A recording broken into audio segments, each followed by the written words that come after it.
Okay, YouTube, here we go. Hey folks, this is Riker. Hey folks, this is Riker. And welcome to the next Diablo 4 developer live stream update. Hey folks, this is Riker. I'll be your co-host. I'm a YouTube content creator and... Hey folks, this is VikVic. It doesn't have the same. I cannot roll the R. Like, it is in Riker. There's no R in VikVic, so yeah.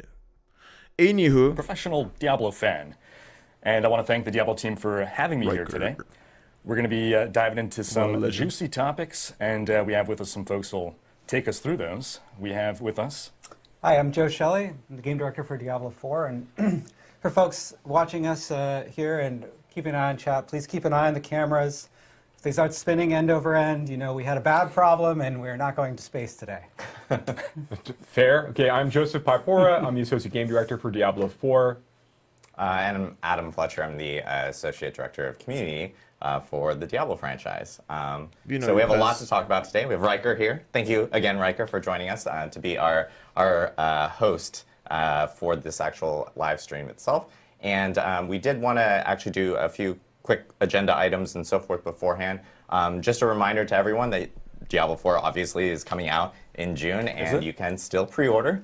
Yeah. We do have deluxe and ultimate versions available for pre-order, or you can pre-order the base game itself. But the deluxe and ultimate versions actually give you early access, so there should be a QR code on screen if you want to pre-order for deluxe or ultimate versions of the game.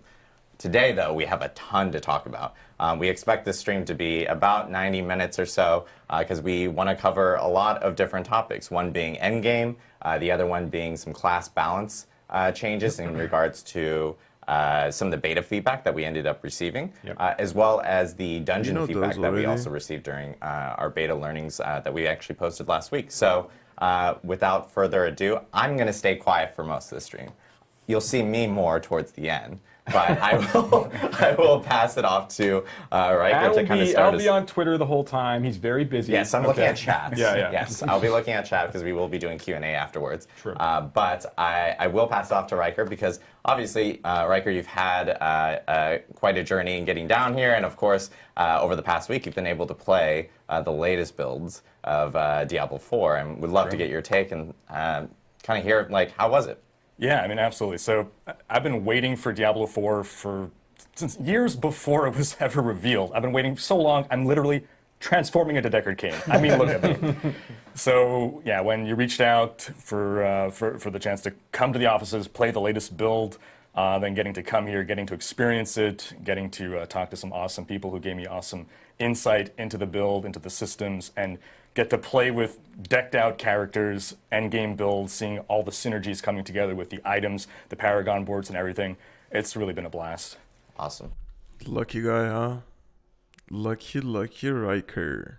Good to hear. I know one of the first topics that we wanted to jump into was, I believe it was talking a little bit more about the world tiers and the capstone dungeons, I believe. Yeah, because that's basically the gateway into all the other topics, right? Because we have the world tier system is like the different difficulties, and the capstone dungeons is how you unlock those and then get access to all that end game stuff. So I think we have some footage to show while Joe, you want to talk us? Yeah, let's talk about this. So yeah, I guess the first thing we want to talk about here is when players are going through the base game experience, they're finishing the campaign, they reach level 50, they get to move into their first world tier content, which is the Nightmare tier. But before they gain access to that, they actually are going to have to go through what we call one of our end cap dungeons.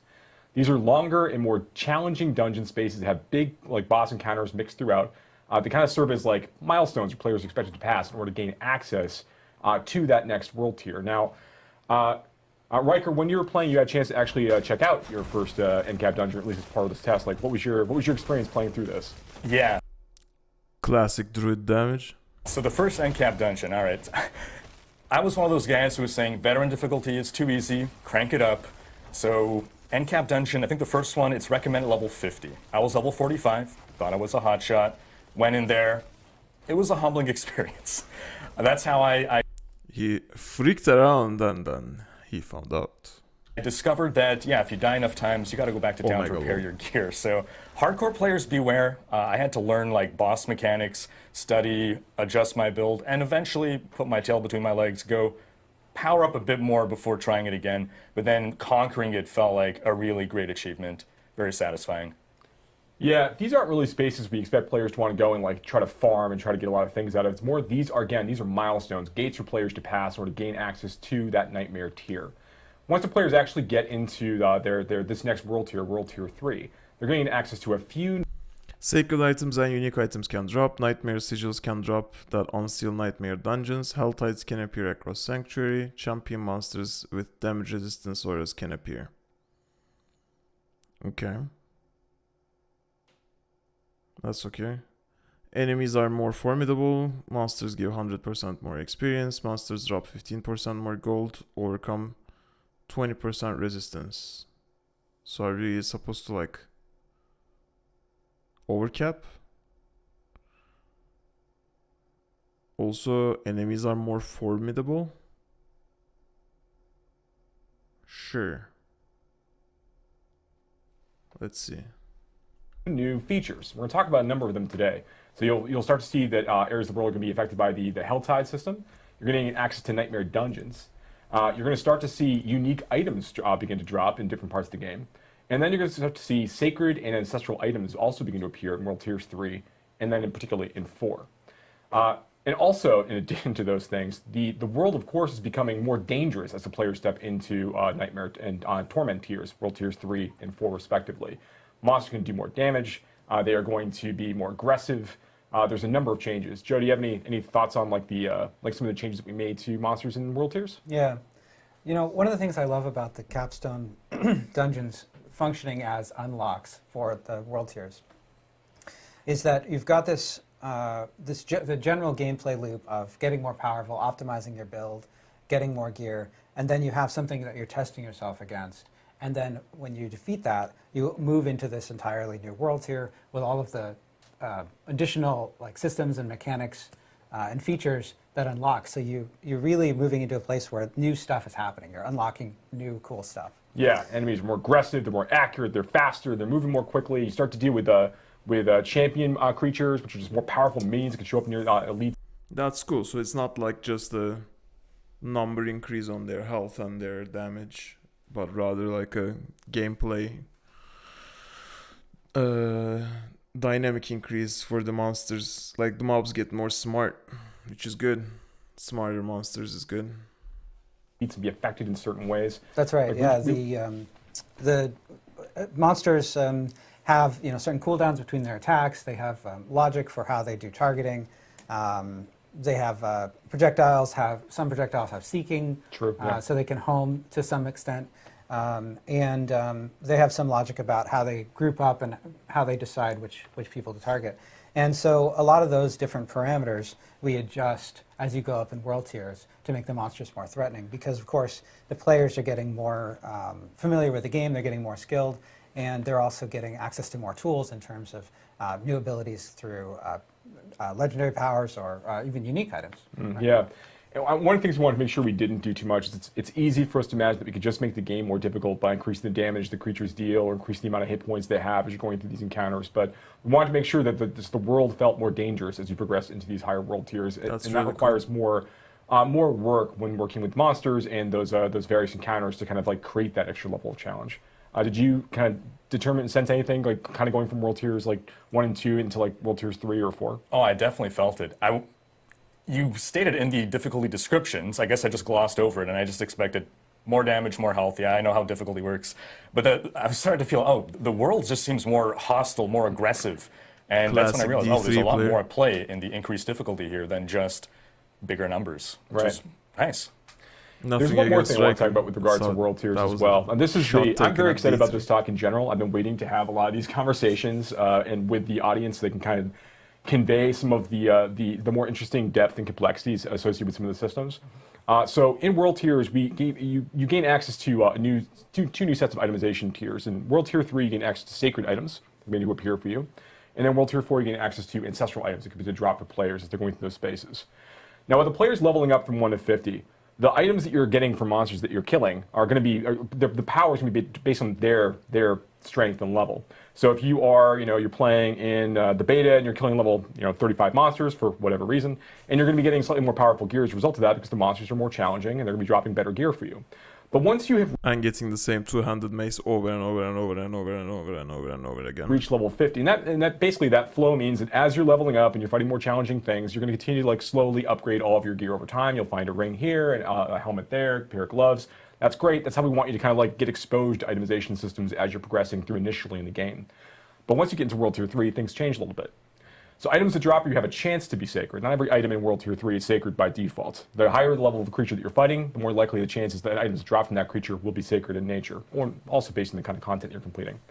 But sacred items, when they drop, they drop at a very large range in terms of the power that they can have. So you could get into World Tier 3, you could kill a pack of elites in your first dungeon in World Tier 3 at level 50. And you can get an item out of that group. Maybe it's a rare item that drops up in that group that is powerful enough that could serve a level 70 character. So the sacred item tier basically is going to have gear in it that goes from level 50 all the way up to level 70 in terms of like the power swing there. Once you get a little bit higher, it's a little more likely to get slightly higher in the range, but it's very likely you can get those really, really great drops really early, which we think is super exciting because we want you to be trying to like always be looking for like just the right ring, and it could show up like your best in slot ring for that for a sacred tier might show up at level 51, and that might. Okay, there is trading in this game, which is very unfortunate. This makes it so that those rare items are highly demandable, and this specific thing is making pay to win enabled. It's just so redundant. Like, fuck. There's gonna be fucking pay to win in this game. It's garbage, man. Why is there trading? Why is there trading? Might be the one that you want to hold on to for the entirety of that tier. And you're talking about when you're talking about these sacred items, the level requirement for this ring, for example, is Really not 70, unfortunate right? stuff. No. So the level, that's a great point, Joe. So the level requirement for this is actually to be set at the level at which you actually loot the item. So once again, we have trading in the game. If you are level 50 and you get a really, really great ring drop, that's going to be good for not quite your build, but like maybe you're playing a bleed barbarian. And this is really, really good for like a berserk build or like a big fury build. And you say, okay, I want to give this to you. Can hold on to it. That could be a really valuable item to trade because it could be that its eye power is such that it's like really good for a level 70 character, but the required level for the ring itself is level 50 because you got it at level 50. And that's going to raise with the course of time. We think that's going to be super fun for players to chase. And there's more of that as you get into the ancestral tier. But It's great for the players to chase it and like add that to their fucking build, but why? Okay, yeah, I'll just stop. Trading is such a bad idea. But that's not all. I think the next thing we're talking about is actually legendary and unique items. So, Okay, let's take a look at these. I'll just go over the legendary aspects.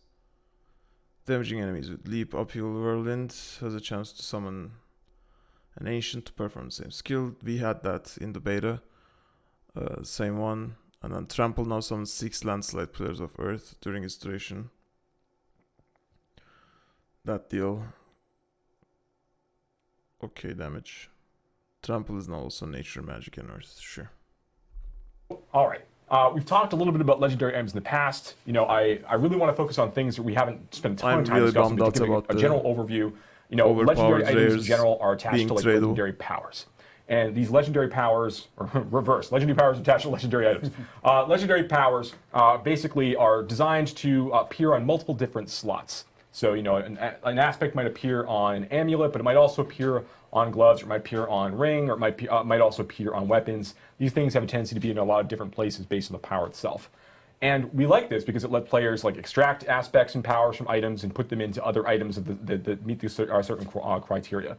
It's fun because we want players to go and be chasing certain fantasies. It helps them kind of hone in on certain kinds of builds and gets them excited about the potential of kind of taking all these different Legos and kind of putting them together. Can I say Legos on stream? Yes. Legendaries, yeah. Legendaries is what I'm talking about. Legendaries. So once you get all of these legendaries together and you put them together, that's gonna be really, really fun. So that's part of the fantasy we think of legendary items. Did you actually get a chance when you're going through 1 to 50? Okay, you got there on the 4th try. Legos, legendaries, legendaries. Pretty good. A number of these are actually available. But when you get into World Tiers 3 and 4, more legendary powers are available. Did you get a chance to see any like new legendary powers as you were playing?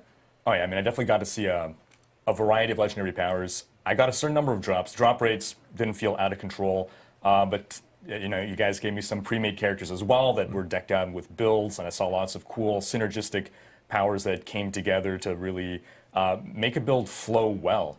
And I think my favorite power was probably on actually a unique item, and it was for the druid. Okay, we'll listen to Riker right after this. While Army of the Dead is active, your minions gain attack speed and take like no damage. That's pretty good. Okay, +1 to Blood Surge. That's irrelevant to what it's doing, sure. I mean, yeah, whatever. These are legendary aspects anyways. When you evade or shadow step, you leave behind a cluster of exploding stun grenades that deal 150 damage and stun enemies. Cute CC. Also attack breaker. Pretty good. Critical strikes with core skills increase your attack speed by 25%. That's pretty good. That is actually cute. That made your werewolf form your true form. You can probably sustain that all the time with Whirlwind. I know a lot of people have been saying, hey, can I just be a werewolf all the time? Yep. Yes. Yes, you can. Yeah, that's pretty good. That's cool. the next step, right? What So, Riker's talking about. unique items. So unique items only begin to appear when players enter the nightmare tier. Penetrating shot damages an enemy. 2 additional arrows split off to either side. These side arrows deal 50% of the base damage and do not split. Okay. Your casts of charged bolts have a 22% chance to be attracted to enemies and last 300% longer. Okay. Pretty good stuff. So once you're in World Tier 3, there's a low chance that some of the game's unique items will begin to appear for players. Okay, uniques. Ancestral unique helm. Alright. Shaco. 1000 maximum life. Okay. 10% CDR. Sure. 12% resource generation. Okay. 20 to all stats. Okay. Gain 20% damage reduction. Sure. In addition, gain +4 rank to all skill. What? Oh my god.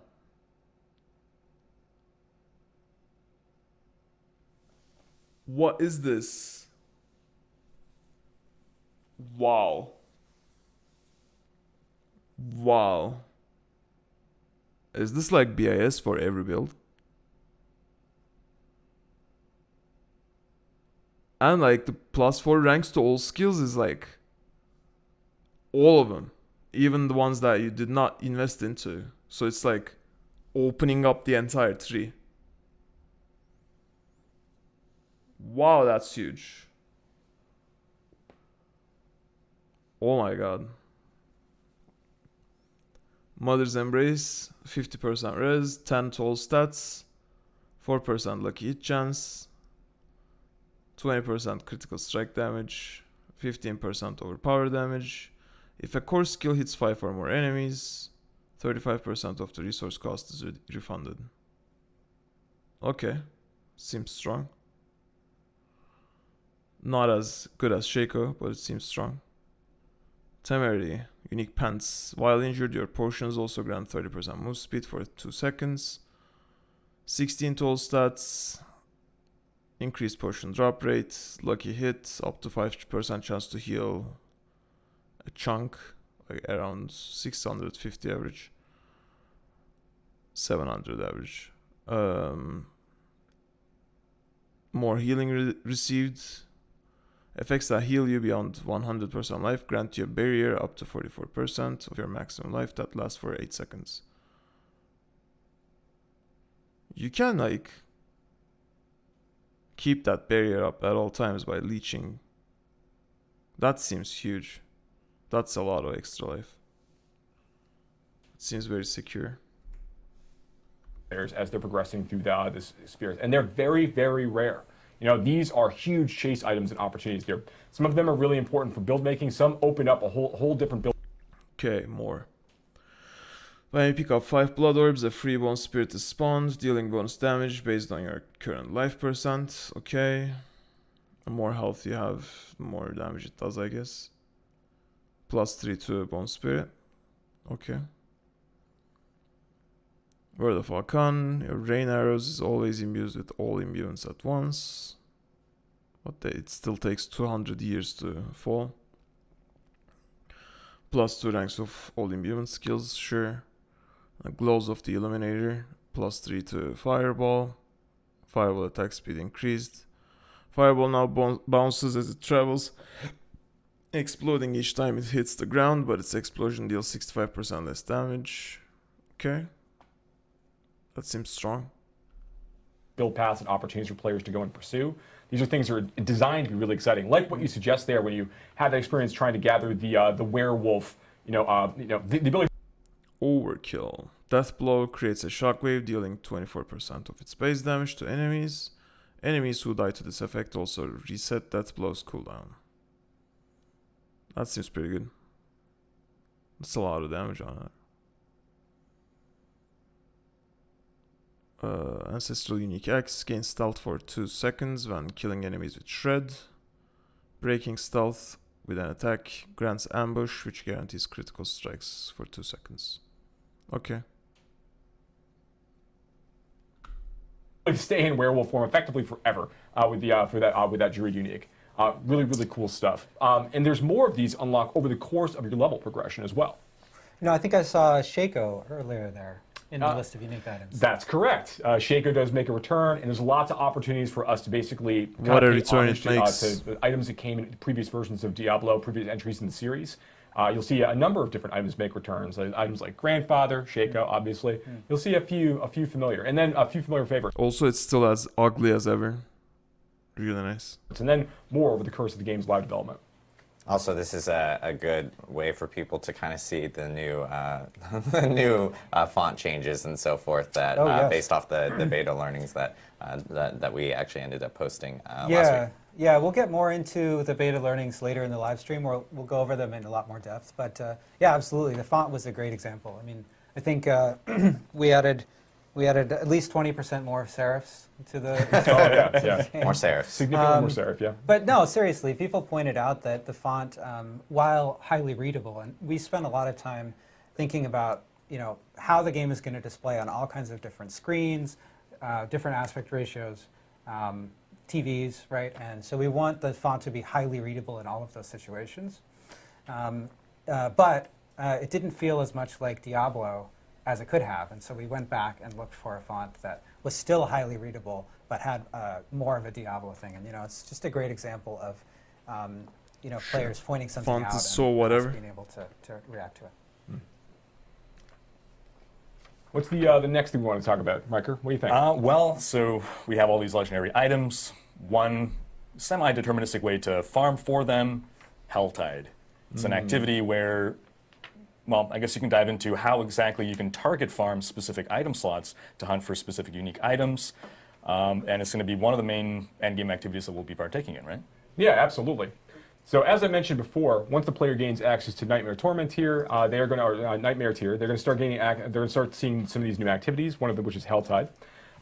Helltide is basically going to be the situation where as you're running in through the world of Sanctuary. The sky turns red, blood begins to fall from the sky, new monsters begin to appear.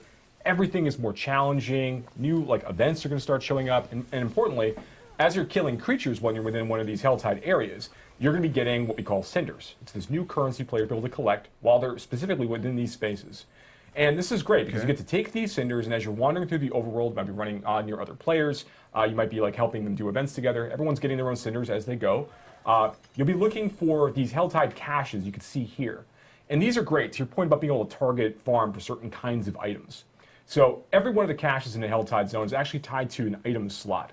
And they all have different costs. So you'll be gathering cinders by playing within this space, trying to locate one of the caches that have the item type that you're looking for, whether like maybe you're looking for an amulet or looking for a ring.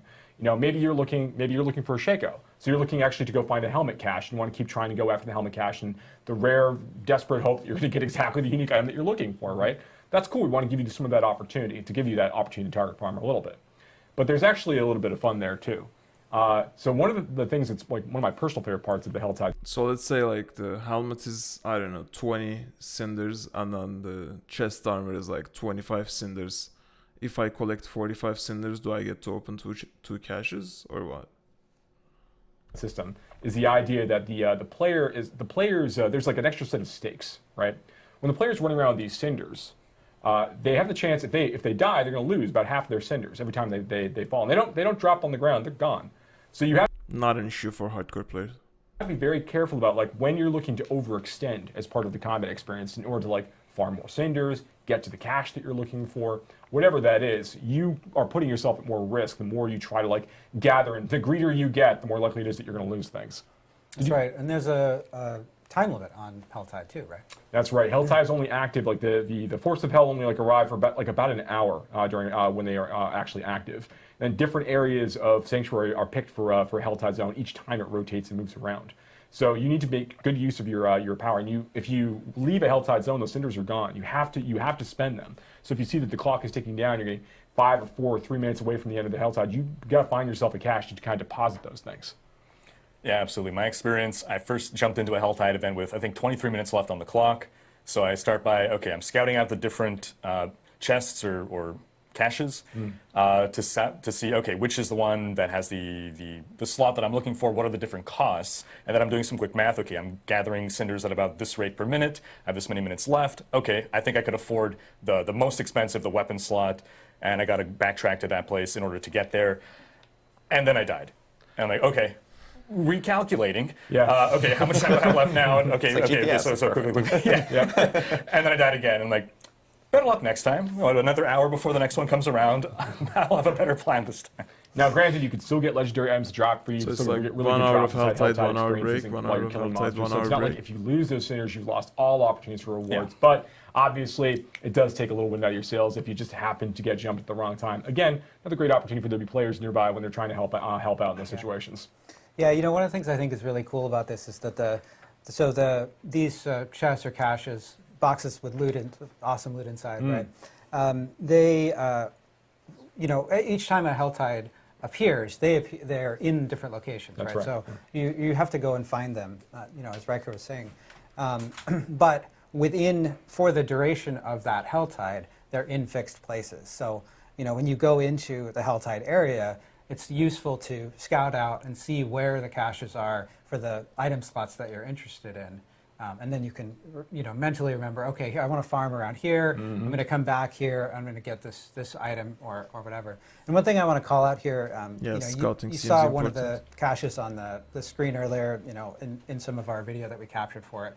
Now we did capture that with the UI off, so you can't see the icon above it, but there is an icon that says, in here there are boots. That's correct, So you yeah. will know Okay. before you open that cache what's in it. And I mean, that's You not don't all. have I to mean, hover there's over other as well, risks which is and good. dangers inherent in Helltide areas. You know, this is an opportunity for you to fight some different bosses. Again, like I mentioned before, there are different events and things that actually are going to be showing up. And of course, we can't really have such a wonderful experience as Helltide without our baby boy, the Butcher, showing up occasionally and causing serious mayhem and mischief in the overworld of Sanctuary. So lots of really fun things happen inside these Helltide areas over the course of the player's experience. And it's also an opportunity to farm a special crafting material, right? That's correct. There are craft materials like Fiend Rose and things that really are coming directly from Helltide encounters and those experiences. So you are looking to also get some of the materials you need for like really high tier like weapon and item upgrades from going through these places. Okay, good stuff. So Helltide is what we're doing to farm crafting materials in order to target farm specific drops. Another big activity that we're going to be doing, Nightmare Dungeons. You want to talk a bit about that? Yeah. So yeah, Joe, do you have anything you want to talk about for Nightmare Dungeons so first? you know, Nightmare Dungeons are we're going to talk again. We're going to talk about beta feedback at the end of the Dungeon affixes. They come with specific dungeon affixes. And they go up in tiers. Okay. Good stuff. Good stuff. Show here, or near the end of the show, but Nightmare Dungeons are our key dungeon replayability system for the later part of the game, right? And you're going to get sigils, and Joe's going to talk a little I wonder how frequently the sigils will drop. That's kinda will be a determining factor. bit about the sigils, but we're really excited for players to get to check out all of the cool ways that the dungeons can really be transformed by the Nightmare Dungeon system.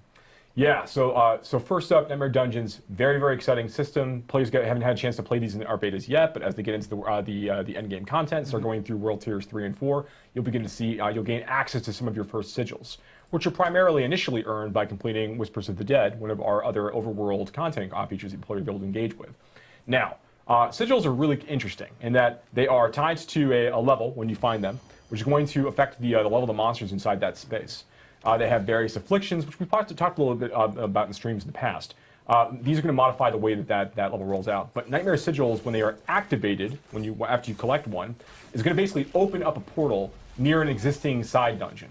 And in the pre-release version of Diablo 4 and additional seasons, we basically select a subset of all of the side dungeons of the game that can become Nightmare Dungeons for that period. So players become more familiar with a set number of these because they know that they can be populated with these Nightmare Dungeon experiences. So you might already know, whether it's Annex Claim or whatever it is, what the layout of a given dungeon might look like normally. That hits you. They're really interesting in that they are tied to a level when you find them, which is going to affect the level of the monsters inside that space. They have various afflictions, which we've talked a little bit about in streams in the past. These are going to modify the way that level rolls out. But Nightmare Sigils, when they are activated, after you collect one, is going to basically open up a portal near an existing side dungeon. And in the pre-release version of Diablo 4 and additional seasons, we basically select a subset of all of the side dungeons of the game that can become Nightmare Dungeons for that period. So players become more familiar with a set number of these because they know that they can be populated with these Nightmare Dungeon experiences. So you might already know, whether it's Annex Claim or whatever it is, what the layout of a given dungeon might look like normally. But Nightmare Sigil is going to change that by introducing these new afflictions and then also these greater afflictions. We showed earlier in the video, like this. Right now, actually, we're looking at this hell portal, nightmare portal that can open up and basically spawn in all these monsters from other monster families that might not be native to that dungeon, which is pretty cool. In that we like the idea that players are going to have to kind of deal with these new, different threats than what they're typically used to as part of that encounter. And there's a number of these other greater afflictions, like we showed the Stormbane's Wrath, that disc thing that was floating around around you, and occasionally it just pulses out this really big, stunning, damaging effect. So you have to be mindful of where it is. You should make sure you avoid it as part of the combat experience. So you can avoid. Definitely adds a new wrinkle to gameplay as you're going through. And we add more of these afflictions as the player continues to level up and they get to go deeper and deeper into the Nightmare Sigil system, unlocking higher level sigils and dealing with more and more dangerous threats over the course of time. And this is a really great place, not only just to earn experience and really push your build and make sure that you're strong enough to tackle these sorts of challenges, but you'll also be able to. These are really great places to farm for sacred and ancestral items in particular, and these are the places that you're going to be upgrading your Paragon glyphs. We'll be talking more about the Paragon system right now. So, and that this is an opportunity to show the actual upgrade glyph screen. I just noticed hey, look, it's actually up right now. What timing? So yeah, when the player reaches the end of a Nightmare Dungeon, they get to basically go ahead and take one of the glyphs they've been collecting over the course of their 50+ experience, and basically slot it into here and choose to upgrade it and make that glyph even more powerful. These socketables will go into your Paragon board and end up being some of the single most powerful modifiers you can apply to your character, above legendary powers, and even in some cases, even above some unique powers. So it's really in your benefit, based on your build, to be choosing, looking for a set number of these and upgrade them to exactly what you need them to do. So glyphs are huge. So the sigils that we're getting, what I noticed is that if you get some afflictions that you don't particularly care about, we have the ability to salvage some in order to craft sigils of our own, right? I think it's a 4-to-1 ratio, is that right? Yeah, just about. So you'll be able to get a lot of these different sigils by going through Nightmare Dungeons, completing Whispers, and through other content. And if you're finding sigils that you don't really want or don't really want to run, because maybe we're going to have enemies inside are going to do additional lightning damage, but you don't have a lot of lightning resist on your build. Maybe you want to go ahead and salvage that back at the Occultist, take that down to its sigil dust, and use that to basically make new random sigils for you to go ahead and run with. This is ways for players to kind of push themselves a little further. They'll unlock higher level sigils they can craft through the system over the course of time, And it's another way to kind of like reutilize some of those sigils you might not be as interested in running from time to time. One thing I liked about the afflictions was it was making me make choices during the gameplay. Like two that I can speak to, the nightmare gates that we were just showcasing. Let's say I'm in the middle of fighting an elite and I'm almost taking him down. I see that nightmare portal opening and I'm like, okay, should I take care of that before it starts spawning more monsters, or do I finish this fight first? I'm forced to make a decision, and I got to live with the consequences if I think, maybe I should take him down, and then no, the fight becomes more challenging, and nope, I should have taken care of that gate first. Another one is, I forget the name, but it's some kind of blood cyst that starts to grow, and then if you just don't touch it, it eventually explodes in a huge area. Yeah. And it's either, okay, destroy it before it does that, or get the heck away as fast as possible. Again, making choices, and it's like, okay, I think I thought I had time to get away, then I got crowd controlled, and then boom, one shot. So I like how it changes the dungeon experience depending on which of these afflictions that you get. Yeah, absolutely. And there's death counts in some of these as well. As time goes on, you get into the deeper ones. Where you got to be careful. You can't choose to just throw yourselves at these things, and if you're making mistakes, you have to really evaluate carefully how you're progressing. Yeah. Sure. That's true. So yeah, you got a chance to play through some of those. So yeah, Nightmare Dungeon is very exciting, and they'll go up beyond level 100 as well. Actually, so this is a content type that you can actually fight up to creatures up to level 150. Actually, as part of the experience, based on how far you're able to push yourself as time goes on. So really excited about how far players can go with that. All right, now you're talking about glyphs and the Paragon system, so let's talk more about those Paragon boards. Oh, let's do it. Okay, Paragon boards. So we've talked a bit about Paragon in the past. We've shown pictures of the board just like this, and we've shown you things like, hey, look, like here's normal node, and this is the way that you're going to earn like 5 willpower.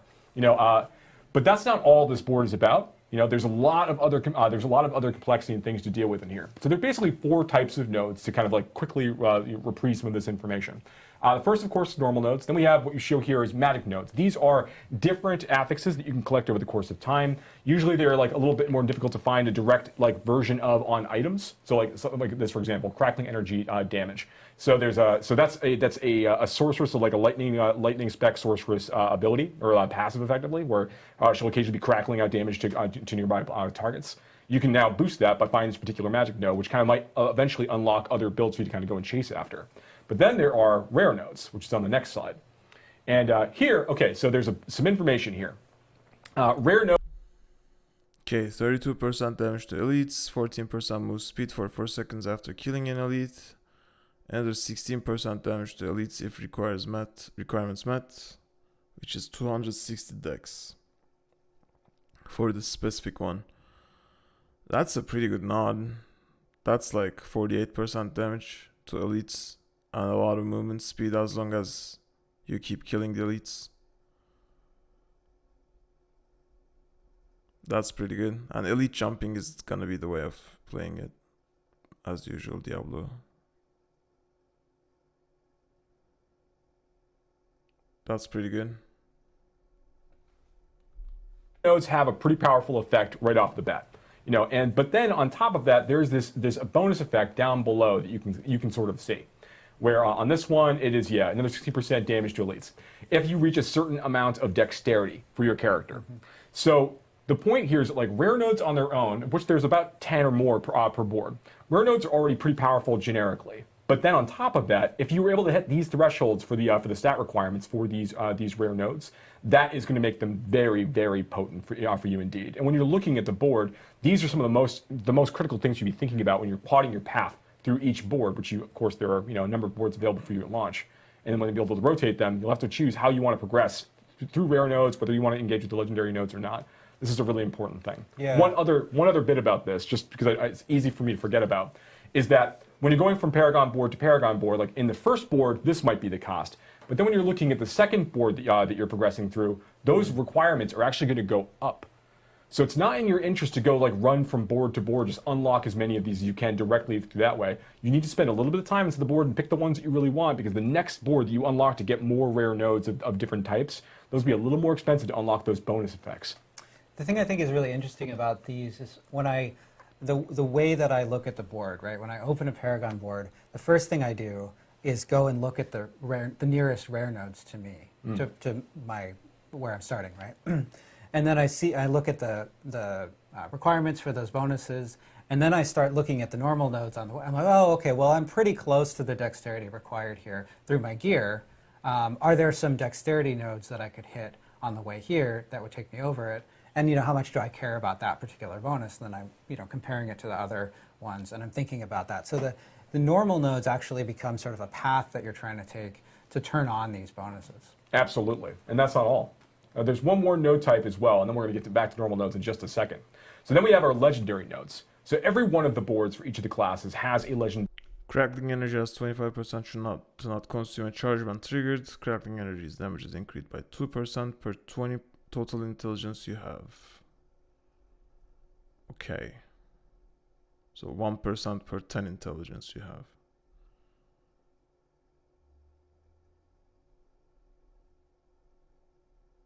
Okay, so that's like a legendary aspect that you just get passively, which is pretty cool. And now you can upgrade it with like glyphs and whatnot. Legendary node somewhere on it. And these are really, really powerful powers like you'd expect. They are a legendary power, effectively unique to the Paragon board system for that class and for whatever that particular board is trying to convey as its overall build type. So these are really, really powerful things to go and collect, but they're actually not the most powerful thing. This is just an additional extra powerful affix you can kind of apply to your character, but you kind of do this in concert with other things that you're looking for, like I mentioned, the rare nodes. And I also talked before about glyphs, and we're going to talk about that next. So when you basically, as you're going through the board, there are going to be these sockets that you can unlock. Okay. 12% lightning res, 8.5% crackling energy damage, plus 10 intelligence. You deal 10% increased damage for 4 seconds after casting a defensive skill. Sure. Grants 50% bonus to all rare nodes within range. Additional bonus, if requirements met, you deal 10% increased damage for 4 seconds after casting a defensive skill. Requirements is like 25 dex, which everybody on there's mom will have. Pretty good. And the sockets are going to be sitting adjacent to a number of other regular nodes. These are like upgraded. Now, the way that glyphs work is that you're going to put them into one of these sockets, and they are going to be affecting nearby nodes and also fueled by other nearby nodes. So if you hit certain thresholds inside some of the glyphs, you're also going to unlock powerful bonuses. They're going to always also affect nearby nodes at the same time. And as I mentioned before, glyphs can be leveled up pretty high. They continue to grow the radius of the affected nodes as you level up through certain tiers. So it means they can affect larger and larger areas. And the boards are not symmetrical in nature as you're progressing through.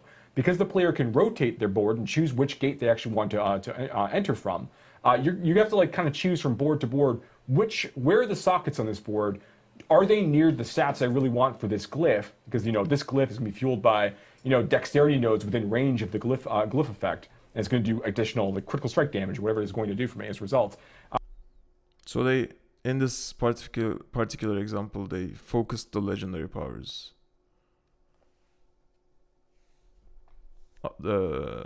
After the first Paragon board. They invested some in the first Paragon board, and then they just went the closest path to the legendary, That's a really, really important choice to make, and because all of the boards have different configurations, different socket locations, and different things near those sockets, you have a lot of interesting decisions to make about where you actually want to invest your time, and how does it matter, how does it feel to do this relative to the rare nodes you might need on that board from a different board instead. Fun decisions for players to make as they're going through. We want ultimately to feel like the Paragon board system allows for two incinerate, focus, burn type sorceresses to feel like they've got very different paths through the Paragon board, different decisions to make, even if all of their skill choices are identical. Yeah, it's something that we've talked about a lot with Diablo 4. It's the idea that even if you have, let's say Incinerate is a powerful sorcerer build for it's not, and you want to play Incinerate, you're not going to necessarily be the same, have exactly the same loadout as another Incinerate sorcerer. That's right.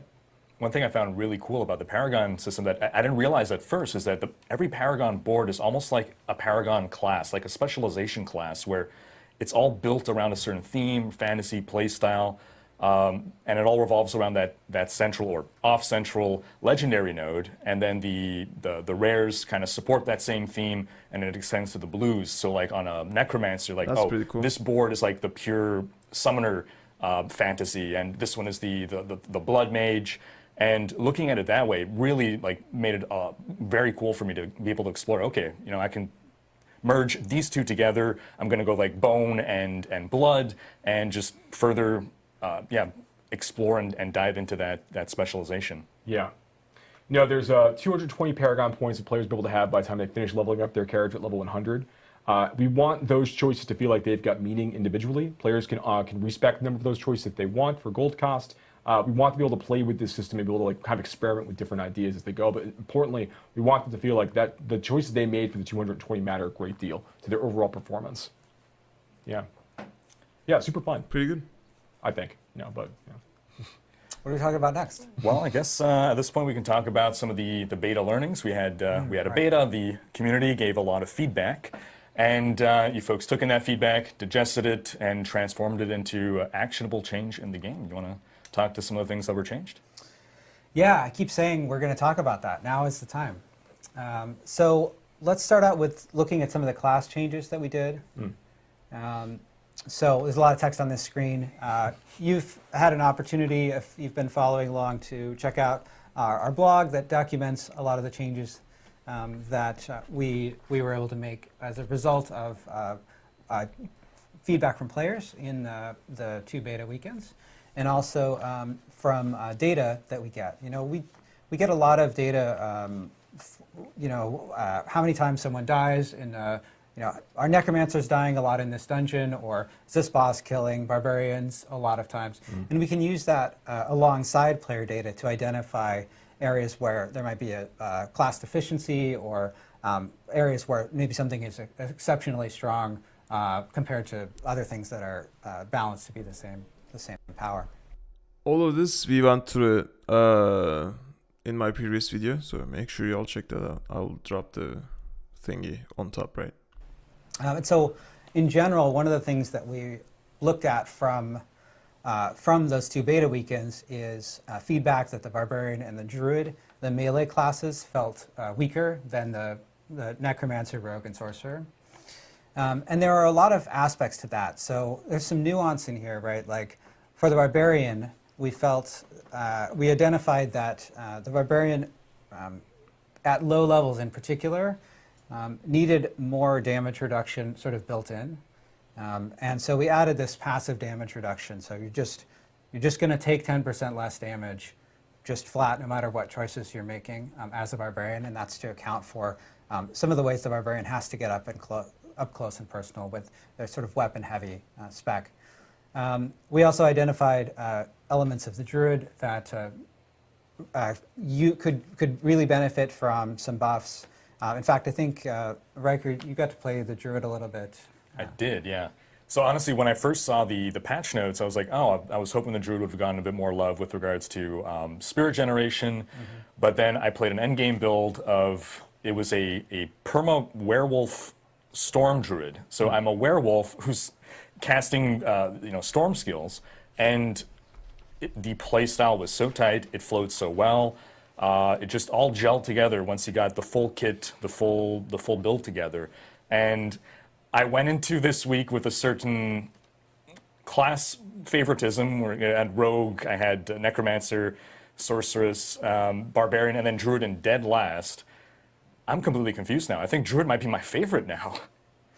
Yeah, it's That another is thing really we did. If we take a look at the classes again, another thing that we did in terms of the melee classes is we took a look at bosses and monsters, in particular their attacks that deal damage in an area where it feels like there wasn't a way for the melee class to deal damage effectively while also avoiding incoming damage, right? Because a lot of times you'll have the opportunity for a ranged class.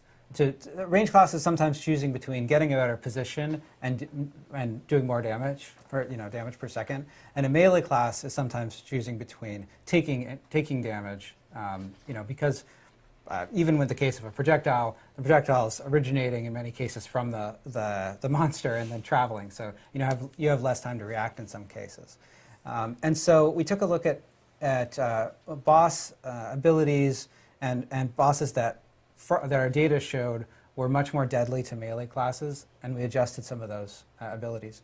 Now, this also affects the Necromancer class, because you might notice that we had a note here that states that summon minions will die more often. Now, we want the corpses to have sort of an economy. We want to have the sense that corpses are useful, you're using them to bring in more skeletons. And the necromancer pets, as a theme of this sort of bone class, they are a little bit more disposable, right? Like if a skeleton dies, you just pop out another one from a nearby corpse.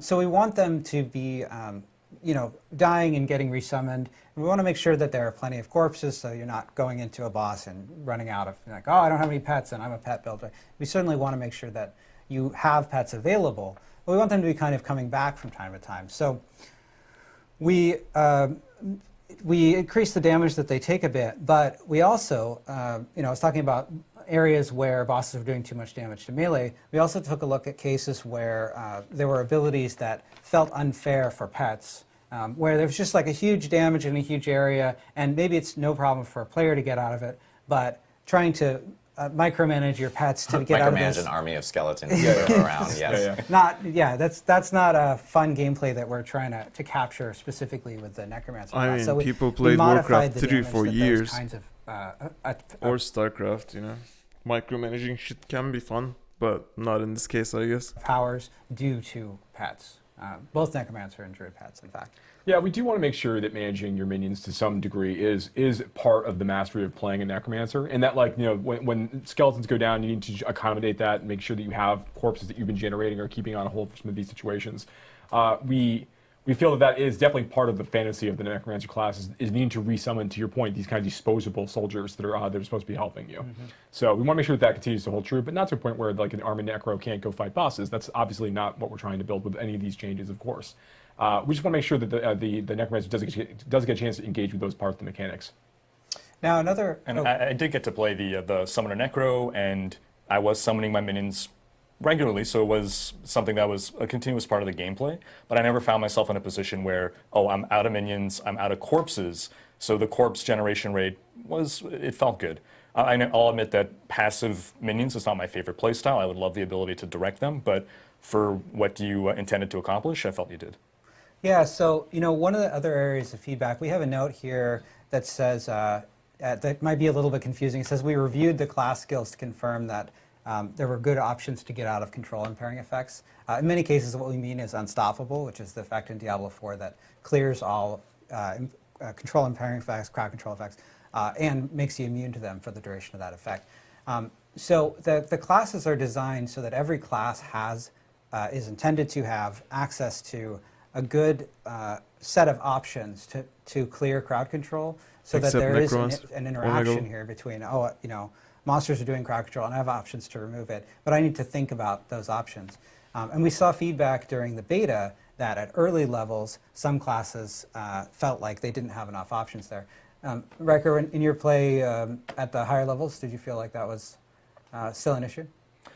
I don't remember it being an issue at the high levels of play, no. Going back to my favorites, Barbarian now is my second favorite after being my fourth. Again, yeah, the melee playstyle I felt gelled really well with a high-level Barbarian. It all came together. I didn't feel I was being punished for being in melee. I didn't feel constantly crowd-controlled or an inability to That's great. Gap close. He had his the spears to bring enemies to me, the lunging attack to close the gaps, and a good toolkit to deal with everything. So the last thing I want to note on classes, of course, is that there are a few other changes beyond what you're seeing here. I think, some people called out Hydra changes. We made a lot of small changes to... I called out Hydra changes. To classes. There are also some cases like legendary powers. We updated legendary power effectiveness, which is sort of vague, but it's really just that there are a bunch of small details, and we're sort of tweaking them. The other thing I want to talk about is dungeons, right? Yeah. So we got a lot of feedback from players that there was a lot of running back in dungeons, and there were really two ways that we wanted to tackle this. First off, of course, if we have a situation where you're running back, we have a system that causes monsters to ambush you to make sure that it's not just running through an empty space. So we added more ambushes. But secondly, and this is really the more effective aspect of it, we changed the layouts of dungeons and where objectives were located in the dungeons. Oh yeah, that's right. Look at this. Graphic design is our passion. Yeah, absolutely. I wish that I made this graphic because it's. I did laugh really hard when I saw this the first time. So I love it so evocative, much. but I did not make it. But I think this is a great graph example. is fine, So the this map's is horrible. one of the dungeons that players called out in beta, Hoarfrost right, as one that had a lot of runback. And one of the reasons that you can see here that it has so much runback is that the objectives are laid out in a way that you have to run down a long, narrow hallway to get to one, and then you have to run back. It's a dead end, and then you have to run back down that narrow hallway. So we changed the layout of Hoarfrost like this. Right. So you can see that the objectives, which are those diamond icons great. there on your screen, are along the main path of the dungeon. And remember now, in this case, the player has explored all of the dungeon and you can see all of the map. Yeah. But when you're playing through the dungeon, you don't the map is fogged. You haven't explored it yet. But it's set up in such a way that as you're exploring through the dungeon, you're going to naturally encounter those objectives this is great. along This is your how it way. should be. So you're not going down and then having to backtrack a long way. Yeah, and in our objective view, this was going to lead to smiles. Yeah, this Yes. is a good. Correct. It will lead to smiles. Good shit. This is really good. Huge stuff. This is good. But no, it's important. Like we want to make sure that as you're progressing the space, you are naturally coming across these objectives in a simpler way, as opposed to you need to kind of wander and kind of backtrack a lot more as part of that. Yeah, and in fact, we identified a number of dungeons that got this feedback in beta, and we also, we were talking about nightmare dungeons. We also want to make sure that nightmare dungeons have this. We address this for nightmare dungeons as well because it's a key replayability system, as we were just talking about earlier. This is another example of Cordragon Barracks. It's another dungeon that we saw a lot of feedback and screenshots from beta, where you can see that the objectives are set up such that clearly you're going to have to run back all the way back through that long hallway. You're going to spiral around. You have to go out. You have to explore out from those spirals, and you can end up getting confused and running back. Because the other thing that happens here is that if you've run to an objective and the next thing that you have is back along a path that you know about already, then why wouldn't you just run back along that path that's empty of monsters? It's not fun. It's more fun to kill monsters, but it's more efficient than exploring some unknown that might or might not lead back to it, right? So that's a key part of these layout changes as well. And if you take a look at the next shot here, you can see how we rearranged the objectives in Cordragon to ameliorate this. Yeah. Now, these aren't the only changes that we made either. There's some other things we did to actually just straight up regular objectives. So there's things like, there are some dungeons where the players are asked to kill all the monsters inside a dungeon space. And in those situations, we've made it so once the players reach a certain threshold of monsters they've killed, rather than saying there are potentially as many as 50 zombies in this cave. After the player has killed, 49 zombies, they might still be normally looking around in the last corner where a zombie got is kind of hiding in a closet someplace, right? In this situation, instead, once you reach a certain threshold of zombies that you've killed, now they actually begin chasing you down. They start looking for you in that situation, such that you don't need to go crawl through the entire space and explore every inch of unexplored area in that dungeon just to find the zombies. Some of them are going to come after you in those situations, which is a great change to make it a little bit easier to engage with those things. And then there's another one, we have features or dungeon objectives where the player is asked to go and collect anima, which are just these objects, these motes of energy that drop on the ground when you kill certain kinds of monsters. Sometimes you need to go and gather a whole bunch of these things and then bring them back to another area to deposit them. Sometimes it opens a door, might summon a boss, all kinds of things that we do with this.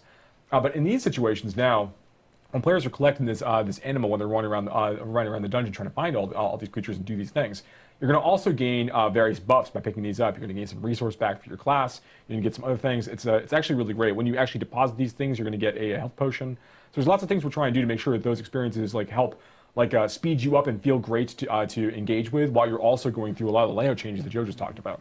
Yeah, I'm glad you pointed out kill all monsters, because players rightly identified a couple of key problems. Like first off, with kill all monsters, of course, if you're having to go and hunt down one of those monsters, that's effectively backtracking, right? You're running through an empty space. And the other aspect of it is that the sort of the intensity curve of like the excitement in the dungeon is going down. Like you're backtracking through a bunch of empty space, and then when you get there, it's not going to be an exciting moment. There's going to be four monsters hiding in the corner, and you're going to kill them, and it's going to feel sort of like, well, I guess that was a requirement that I had to It's check one off. spider. Right? Yeah, it's almost similar to like Den of Evil, Diablo 2 feel and so forth, but now them being able to seek you out means less backtracking, less hunting in corners for that one fallen or wherever. Well, yeah, and Really the good. other thing I like about it is that it increases the intensity at the end of the dungeon, right? Because you have the monsters, you're still clearing the last monsters, and now you have monsters running at you. Yeah, good stuff. What was your experience with these changes? Yeah, so this was probably my #1 complaint about the beta was the backtracking. I'd often, in a dungeon at some point, reach a point where I'm like, okay, I have to run back or I have to go look for a monster. And with these changes, I don't think I ever had one of those moments, or at least, I'm not going to say there was zero backtracking, but there wasn't enough that it would have come up as an issue that I would have complained about. I know some people, say, oh, suck it up, backtracking has always been part of Diablo, it's part of the game.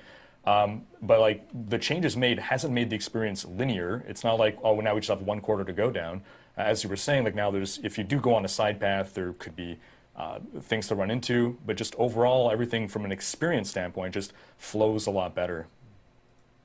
I know with beta learnings and everything that we took in from the community and we posted on the blog, we actually had a big question in regards to dungeons and resetting dungeons and how that actually works. And I do want to take some time for you guys to be able to clarify a little bit, because there's tons of questions. And then we tried to clarify, and I think we made it worse. So we're going to... Let's re-clarify the clarification. Exactly. Yes, so the reset dungeon button, right? So we added this button earlier in development when there wasn't an easy way for dungeons to reset naturally. In fact, the way we added it led to some undesirable secondary effects because it was instant. It didn't care if you were inside the dungeon. It doesn't care if the dungeon is partially completed. If you're a hardcore character and you're in danger, you can just press it and presto, you're all good. And since we initially added this button, the amount of time for dungeons to reset organically, we've been working with our online team, and we've been making changes to, over the course of development, like how Town Portal works, how dungeon reset work.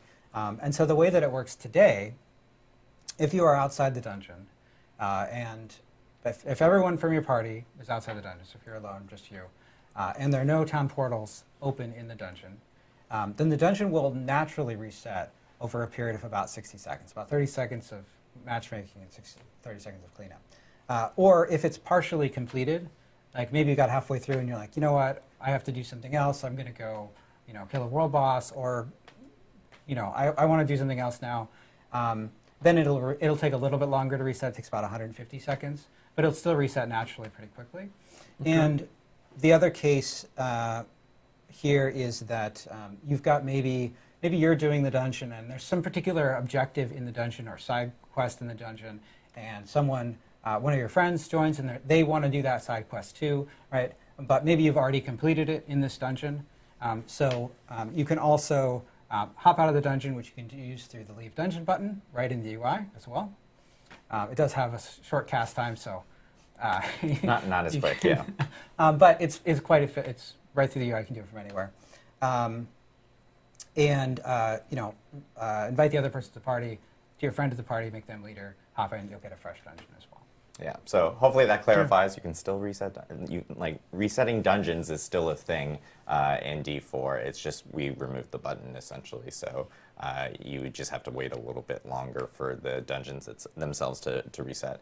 And I did want to go over two. So you can just go to town and or two specific. Do some, I don't know, slap the things that you found in your stash, repair if you need to. upgrade your potion or whatever, and the dungeon will be ready when you go back. It's fine. Specific changes that are we also obtained through beta that we didn't actually record on the blog. One you actually tweeted about, which was about ultra-wide screens, yes, and being able to control cast distance and so forth, and with specific abilities and whatnot. So people who are using ultra-wide or mega ultra-wide screens wouldn't be able to essentially cast to the furthest corner of their screen and be able to use abilities in that type of way. And then one other thing that we did notice during beta, which was world boss encounters, and how players would actually complete a world boss encounter and then go back to town and then find another way of being able to, in that same window, go through another world boss encounter to obtain multiple opportunities of grabbing loot, which is something that we also did address through the beta learnings that we received from players. So good change. That's true. Now, I'll point out that the first time you kill a world boss in a week, you are going to get more loot than you'll get on subsequent times. So there's additional incentive to there's less incentive to try to find a way to kill the same world boss 10 times, but you certainly will get some rewards from yeah, exactly. Yeah, so it's not the exact rewards or a clone of the rewards that you got from the first kill themselves. Great. I know we ended up learning a ton from the community in regards to the beta. Obviously, you guys got to hear a little bit about the endgame systems within Diablo 4. We do have a cool... What's this? Is it time for a surprise? Is it time for a surprise? It is time for a surprise. Wait, what? If you've been hiding on the internet and have not seen Rod Ferguson make very, very nonchalant tweets about this, this is the and more. This is the and more of the actual broadcast, I would say. So happy to announce that we've been hearing a lot of feedback from players about wanting to experience more Diablo 4 and check it out, before the game's release in June. And so on May 12th through May 14th, we are going to be hosting a Server Slam event where all players within Diablo 4 or who want to play Diablo 4, let's go, can jump in and actually check out the game again. This is a really important weekend for the team and the dev team here because we need as many people to really log in, check out Diablo 4 and play through the game. Let's go. Because we need to test out our servers some more before we actually launch. Joe, I know you have a lot of want and need and emphasis towards this specific weekend, so I'd be curious to hear. Yeah, so first off, all of the changes that we just talked about in this live stream will be in place on the Server Slam. Yeah, so huge news right there where if you want to check out any of the changes that we made from beta, you will be able to actually check them out that weekend on May 12th or May 14th. That's right. And the other thing I want to point out is that we recently announced that we've gone gold, that Diablo 4 has gone gold. And that means that, we got all of those changes from the betas in. We did tons of, we learned a ton of stuff in terms of our servers, in terms of server configuration, making sure that we were fixing bugs. We deployed hotfixes during those 2 weekends. And so we were able to really improve our confidence for launch through that. And that's why, we're so confident in announcing that we've gone gold. Now, the purpose of this weekend is to slam those servers, right? Really make sure that everything is exactly perfect for launch because that's really what's important to us, right? We want players to have a good experience on day one when the game launches. And, so come slam our servers. Now, of course, this is very helpful for us because, and it's helpful if you want to play on day one. It's helpful for the Diablo 4 community to come help us slam our servers, but that's not the only reason to do it. When you participate in the Diablo 4 Server Slam, you're going to have another chance to earn the rewards from the first 2 beta weekends. So if you didn't get a chance to play because maybe you were traveling or for any other reason, you have another chance to get your Beta Wolf pack cosmetic and the 2 titles. And in addition to that, we've, for this Server Slam weekend, we've set the level cap to level 20. We've adjusted the legendary drop rates to be consistent with what you'll see on Friday. Friday, rather Saturday, than Sunday. the inflated drop rates that we had in the first 2 beta weekends. Sunday morning. Which were there to make sure that we got plenty of testing on our legendary powers. And on top of that, you're going to have 48 hours to slam these servers, right? Now, during this time, a Shava is going to spawn starting about 24 hours after the servers go up, and then every 3 hours after that. So you're going to have, I think it's 9 opportunities to fight a Shava. Now, if you get to level 20 and you kill a Shava while you are level 20, so max level in this test, in this period of time. What level is it though? 20. It's 20. So you got to be level 20. Yeah. To get don't show up in the Shava at level 5 and think you're going to get this. Yeah, expect you'll get the reward. But what you're going to get is this Cry of a Shava mount trophy, which is exclusive to this Server Slam weekend. You can see it here on your screens. Yeah, the trophy there and that horse's hip on the saddle there. Very nice. Oh wow, that's bigger than I thought it was going to be. Yeah, That's awesome. We basically cut a horn, part of a Shava's horn Yeah. off, and added some gilding and some nice metalwork there. And of course, mount trophies in Diablo are cosmetic customizations that you can add to your mount along with mount armor. So this is a trophy that you can mount. It mounts, some trophies mount on the saddle. I don't know why I'm pointing to my shoulder. This is where the saddles go, apparently. Yeah. Or they can mount on the side, on the horse's flank, like you see here with this trophy. Yeah, so again, like all rewards from the original first 2 weekends of the beta, including the 2 titles and the beta wolf pack will be available, as well as the Cry of a Shava mount trophy. And for the mount trophy, you have to be level 20 and kill a Shava. All classes will be available, and you'll be able to explore Fractured Peaks again from the 2 beta weekends that we had beforehand. And of course, a Shava will be spawning much more often in this Server Slam weekend for players to actually jump in and obtain the rewards and really help us out, help out the team, and make sure that we have a smooth launch for Diablo 4 come June. So huge news for all of this. And we will have a blog that will be going either live right now or live immediately after the broadcast for players to actually read about all this information. And that will be available on diablo4.com. So make sure to check out the blog, get all your information there, and jump in on our Server Slam weekend, March 12th through March 14th. It's another opportunity to play Diablo 4 before the launch, which is really great.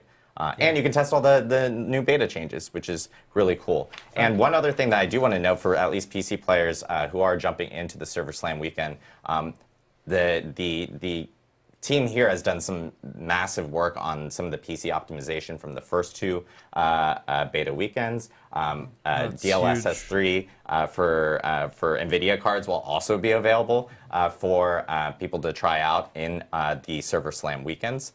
Or a Server Slam weekend. Sorry, there's only one. I don't want to like set expectations or anything. But there's more graphic options and optimizations and so forth for PC players to check out. Yeah, looking forward to everyone really hitting the servers and really helping out with the game. We do want to jump into Q&A because we always end with Q&A. Riker actually has a bunch of questions that he was asking his own community that we will most definitely go through as well. And then we're also going to be grabbing some questions here from chat and so forth. One question that we have been seeing that has come up within the community beforehand, and we'll start off with this one, which is how long will it take us to get through the Battle Pass? It's a question that a lot of people in the community have been talking about over the last week and a half. And I know that we wanted to talk about it a little bit more here. Yeah, I think that there's a. So I've talked a little bit about this in the past, but I think one thing I really want to emphasize is that when we think about the Battle Pass for the for Diablo 4 after the game ships, we're looking at our seasonal players. We want to make sure that the players who are going through the Battle Pass, they're going to have a lot of content to consume, outside the Battle Pass. They're in all likelihood to finish everything in the Battle Pass before they finish all of the content within a season to season. So there's a ton of things to look forward to. We want to make sure that the Battle Pass as a result is balanced in such a way that players of all types and all play styles are going to be able to get a chance to actually complete this this battle pass over the course of time. Our goal is, like, if you want to start to engage with this, want to make sure that you are compelled to go through all of it as you're playing and just having a good time getting all of these rewards. Okay. Yeah. All right, cool. Riker, I know you have questions. I want to make sure that you get some questions in and so forth. And I guess we'll just go back and forth for this. It'll make it easier for these two guys. I mean, for you guys, we'll just be doing this. Like, yeah, exactly. Okay. Just keep doing that. Yeah, sounds great. Well, so first off, something that you were, I think, touching upon earlier, and correct me if I misunderstood, but I think on the topic of Nightmare Dungeons, it sounds like every season there's going to be a rotation of 30 dungeons that can be turned into the Nightmare Dungeons. Is that right? So we want to make sure that we've got a subset of the dungeons we have in the overall game. There's over 115 or so like side dungeons available in the baseline Diablo 4 experience. We want to take a subset of those each season. The exact number we're working on, we're going to think about that and think about it. But a number of those we rotate every season to make sure that we are highlighting different kinds of objectives, different sorts of layouts, different monster families, just different experiences. So whatever. And we also don't want players to feel that they're going to have this where they have to be thinking Variety about is good from season all to season. 115 different dungeons every season, every time, with regard to this system in particular. So that is the idea. Is we do want to rotate through these from season to season while we're looking to introduce other ideas. Yeah. Cool. I got a question here from, I'm not going to butcher Twitch names, guys. I do this every stream. From a Twitch user. From a Twitch user in chat. Do you have any plans to keep interest for people who don't plan to play in seasons? So we are going to be making, on a regular basis, part of our live updates. We're not quite ready to talk about like all of our seasonal plans and all of our post-launch plans yet, but I will say this, that we're going to be having a lot of like really rich and interesting content updates for our seasonal players, but we're still be making balance changes and adding new legendary items and like unique items and things of that nature for players who are playing in the Eternal Realm, the place where you will be able to never have to worry about like a character reset or do any of those things. There will always be new infusions of some game content at that level to players going in that space. Cool. But for the richest experience in the post-launch environment, I would highly recommend checking out Seasons because we're doing some really, really cool stuff. Yeah, Right. for the most part. So one thing that I noticed. Okay. For the most part, Diablo is and has been also like almost all of the RPGs a seasonal experience. Like, of course, the seasons are gonna have more things to offer in comparison to the non-season counterparts of them. Yeah, that's just fair. The December press beta to the public beta was that changes were made to the skill tree. There were like new passive skills, there were new paths made amongst the passive nodes. So I'm wondering, was the skill tree designed in such a way that you can, over the course of seasons or expansions, add new passive or active skills? Yes. So the skill tree really that we have for Diablo 4 at launch really is just the beginning for these classes. We are going to be looking for new opportunities to create more playstyles within each of the classes. We'll be adding new passives, potentially new skills in the future. Let's go. These are things that we would like to do. It is likely that these kinds of updates, particularly of like new passives, like new nodes, new things in the skill tree, are more likely to happen as part of our our future larger like expansion size updates, rather than things might be happening as part of seasons. We have lots of interesting customization options we're going to be adding as part of seasons, but they might not touch the skill tree specifically. Okay. We've been seeing this question a lot. I've been seeing it in chat as well, and there's, I think, some confusion in regards to Altars of Lilith, how those will work in between seasons, or will those reset? Like, how does that specifically work? Sure. So Altars of Lilith are one of the features that players can go and collect basically in the overworld that we're going to contribute to their renown total within each of the zones. Well, and give permanent character power as well. Well, I'm going to get there. Okay. So there's two purposes really that the Altars of Lilith have. They have this larger collectible feature where you want to kind of go get all of them for the stat points that you just called out, Yeah. and then they also provide the renown.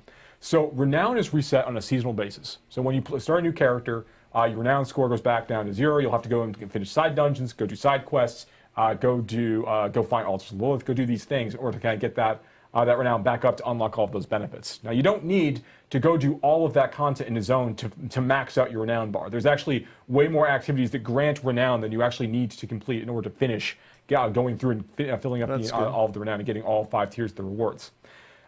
When it comes to the stat gains, so basically, to your point that you're just speaking about, Altars of Lilith also have another purpose, in that when you find one, they give you a stat boost that is supposed to apply to your character and all characters in that realm. the way that's going to work is that once you've collected that stat boost from a specific altar of Lilith, that stat effect is going to propagate out to other characters of that game type. So basically, hardcore is going to have its own progression for this, where it's like if you were playing a hardcore character at launch and you go and you do all of these things, those stat boosts you collect will propagate to your hardcore characters you would make in the seasonal realm. And the same is true for players who are playing in the normal realm and playing the normal game mode. All the stat boosts they're unlocking via the altars of Lilith will also unlock for their seasonal characters in the future, such that players don't need to go and collect every altar of Lilith with every new season, but you do want to get some of them. They do still grant experience, and they do give you some bonus towards your boost towards your renown.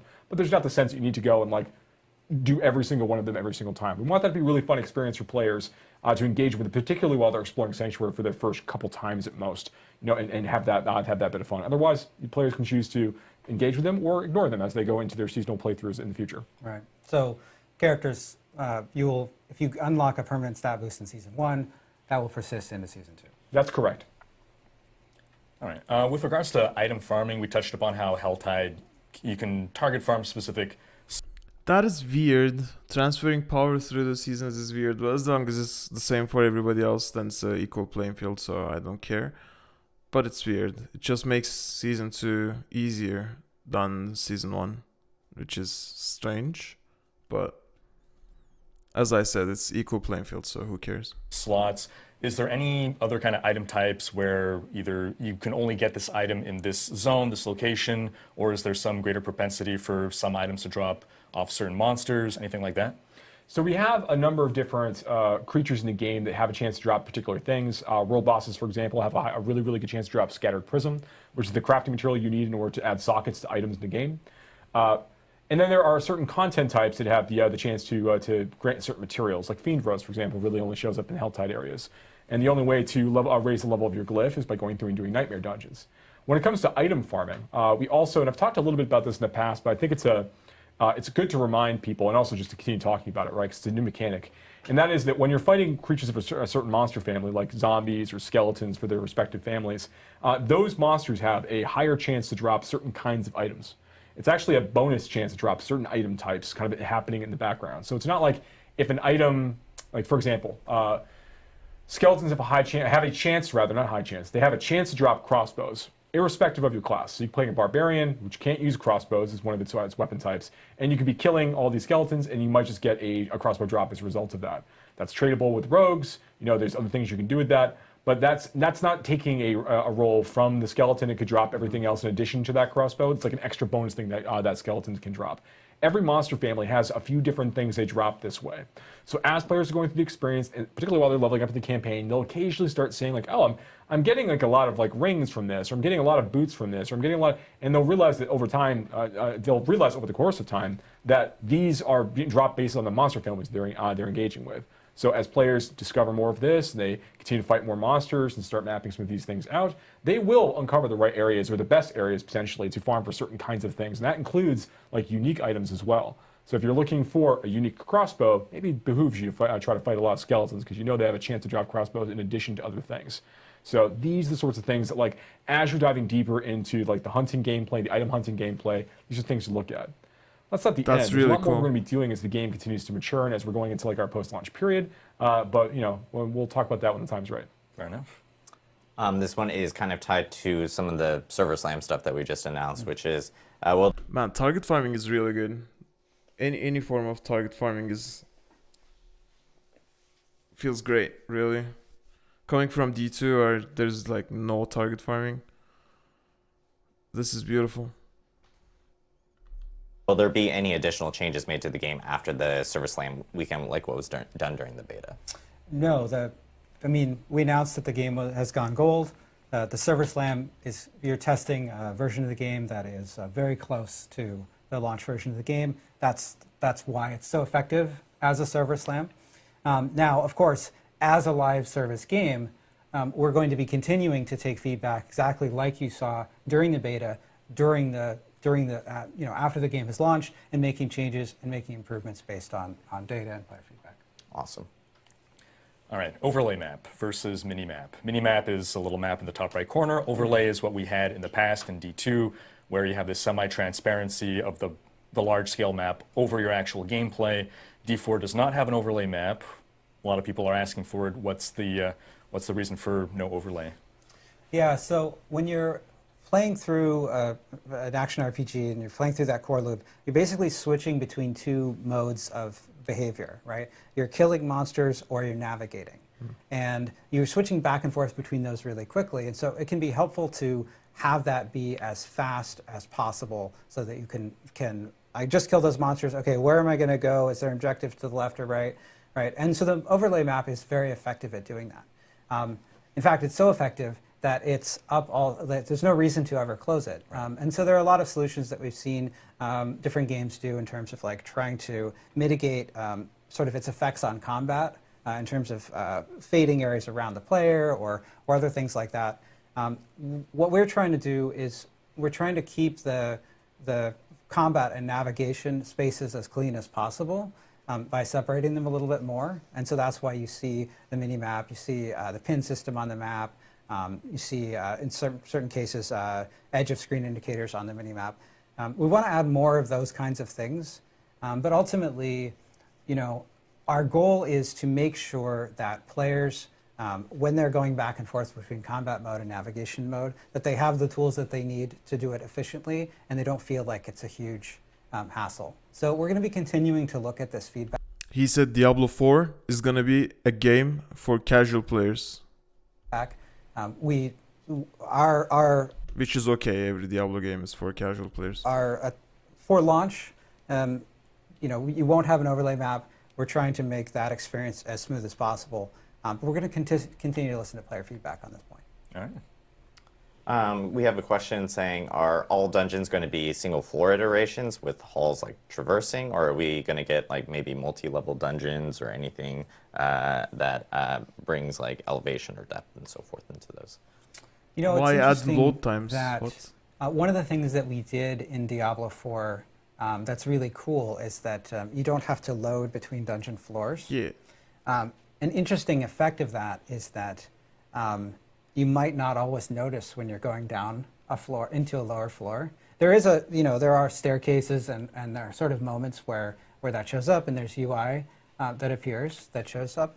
But in many cases, our dungeons do have multiple floors, and because it's so seamless, you don't always notice. Now, in terms of when you think back to Diablo 1 and adventuring down through the cathedral, and it's this very deep dungeon, our dungeon tech can certainly do that too, and that's certainly something that could be a cool option for the future. Awesome. All right. With regards to PvP, is there any kind of instancing to separate out solo players versus groups, or are we going to see like 4-man squads ganking lonely players? Yeah, you will see 4-man squads ganking lonely players. I want to make sure I'm really clear about this. The fields of hatred that we have in Diablo 4 are not a place for honor. They're a place for slaughter. So if you go into those spaces, you need to be mindful that you are entering a chaotic realm of danger and threat. That's the fantasy. That's what we're trying to do. Now, players who go into these spaces might also be fortunate and find that there's a number of other players that are trying to peacefully farm up in various resources while they're fighting there, and not actually be interested in engaging in PvP immediately. That also is a situation you might occasionally find yourself in. Maybe you decide that you want to take advantage of them, and you show up and decide that you want to go and gank those players and take their things. Greed gets the best of us all at some point in time. But I want to make it really clear that there are things in place in terms of how we bucket players by level and things like that to ensure that you're not always be going up against like really, really high level players at a very, very low level. But in terms of like, I'm walking in this space, is there any guarantee that there aren't 3 people somewhere roaming around this area looking to gank lonely people like me? The answer is there is no mechanic in place to prevent that from occurring. So you need to be mindful of that when you're walking around here. Go in there with friends or walk in and be prepared to occasionally die. Especially when you immediately walk into a field of hatred, if you were to immediately get killed by other players, there's actually no real penalty for you in that case. Now, you haven't started to acquire any of the PvP resources in that zone yet anyway. So they have nothing to gain from killing, and you have nothing to lose as a result of that. Oh, they have their like dick slapping to gain. They're gonna be like, oh, I killed that, and yeah, it's gonna be horrific, especially in hardcore. Death. So. Yeah, things to experiment with, but go in with the right set of expectations. But there is some pseudo matchmaking to stop like level 100 players ganking level 25 players? That's correct. There is some bucketing in place to make sure that doesn't occur. I would add too that the fields of hatred are fairly large areas. Yes. So you're not. There are some tools to avoid the same group of players repeatedly killing you. There are also two fields of hatred, so you can move between fields of hatred, and there are things like elixirs that can allow you to be more evasive or get away from situations where you feel like you're at a disadvantage. There are also, when you think about the fields of hatred mechanic, you're collecting these shards of hatred, and you're refining them so that you can turn them in for rewards.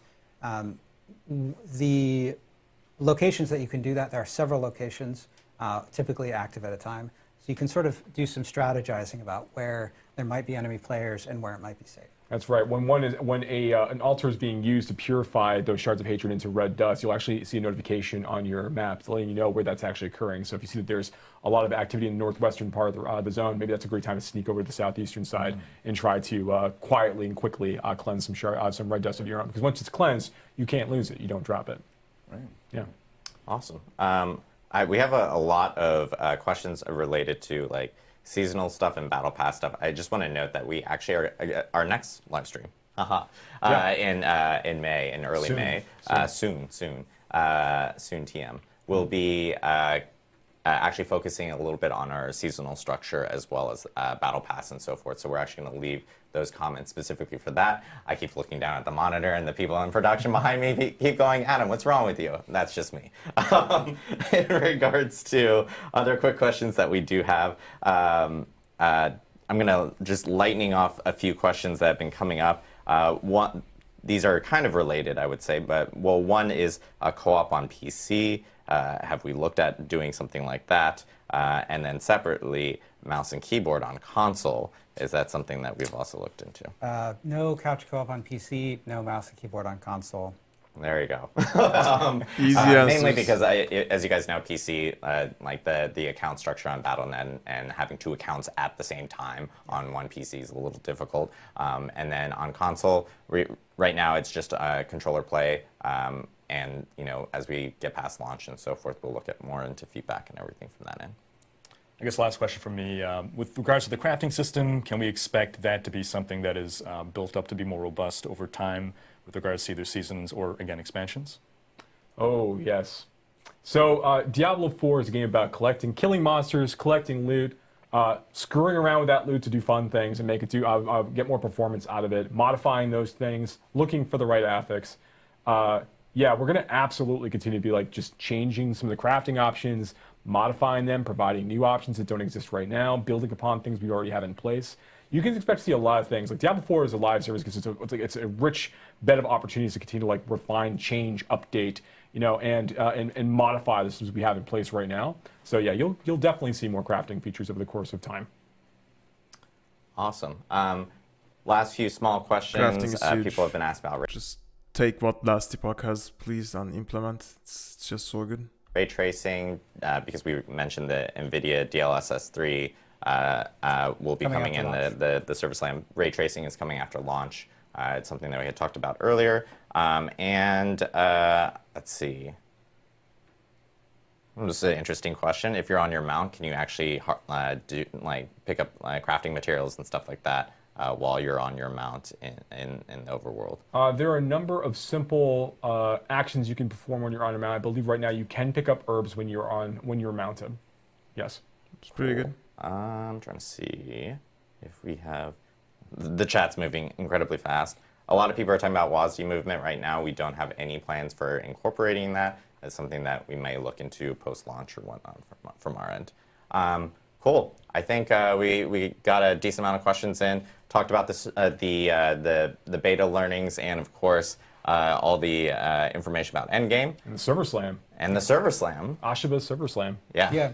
On you mentioned WASD movement, so no WASD movement will not be in the game at launch, but in the Server Slam, do check out the additional control customization options that we added. Yes. They are referenced on the blog, and we want to continue to add more ways to customize the control scheme in the way that you're thinking of. So something that we're thinking about for the future. Exactly. So thank you guys again, and thank you, Riker, for joining us this week. I know you've had a opportunity to play through the game quite a lot. We've just stuck him in a room. He's really just played the game a ton this week. But we really appreciate everyone tuning in for the Diablo 4 developer update live stream. Again, our next live stream will be sometime in May, early May, and we'll be talking a little bit about our season structure as well as our battle pass. And a few other things that we did want to call out on in terms of Diablo 3. We have season 28 currently going on right now. It's an awesome season. Highly recommend checking it out. Yeah, check it out. If you haven't. And then, of course, with Diablo Immortal, they just came out with a big update about a week or two ago that added a new PvP system into the game. So make sure to check that out if you haven't as well. For Diablo 2, we do want to announce one quick thing as well, which is the Diablo 2 Season 4 Diablo 2 Season 4 will actually begin on May 4th. So we did want to get that out so people can plan their calendars, because it's always been a fun, exciting time within D2R for people. Bro, I was gonna play PD2, man. Why do I have to go back to D2R now? Oh my god. Well, I just have to get to first page again. This is garbage. I thought I was not gonna touch that game until like season 6 or something. Ew. Able to do the ladder race going as they kind of get prepped for it, take time off, call off from work. We'll give you a doctor's note. It's perfect. So, but yes, thank you guys again for tuning in to the Diablo 4. That also clashes with the server slam. 8 days is not enough.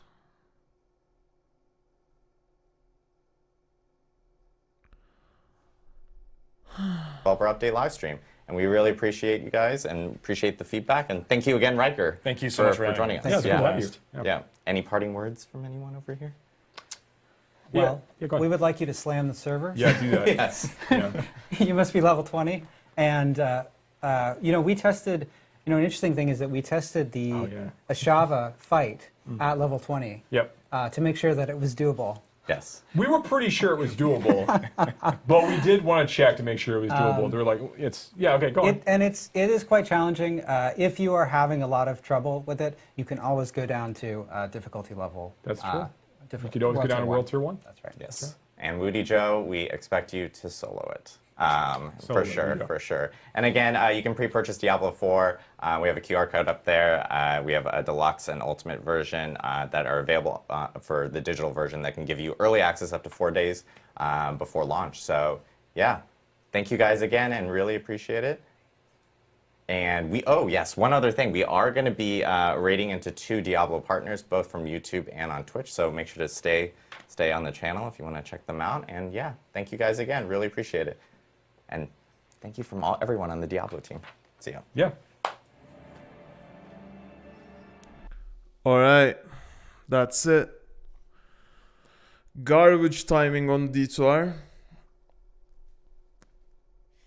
Other than that, amazing stuff. I wish I could. I just will not have enough time to invest into the server slam because of the D2R reset now.